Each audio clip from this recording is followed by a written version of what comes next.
मेरो मलाई चाहिँ धेरै रिस उठ्यो भने चाहिँ मेरो बानी चाहिँ के छ भने मान्छेलाई चाहिँ खाना रुच्दैन अरे, एउटा कुनामा पसेर रुन्छ अरे होइन। रुनु त म पनि अब मान्छे हो, रुने खालको छ भने हाँसो आइहाल्छ, रुइहालिन्छ। स्वाभाविक कुरा हो। तर मलाई चाहिँ रिस उठ्यो भने चाहिँ भोकै लागेको थाहा पाउँदिनँ कि यति धेरै खानेकुरा खान्छु नि त,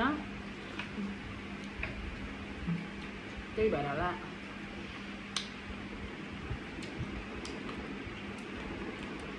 यत्रो मोटी भएको।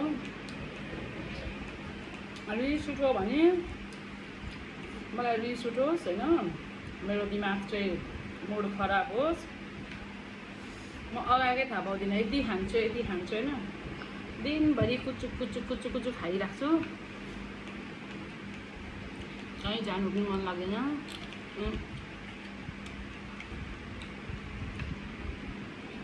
यो चाहिँ रोग हो कि के हो साथीहरू, मलाई जस्तो कोकोला हुन्छ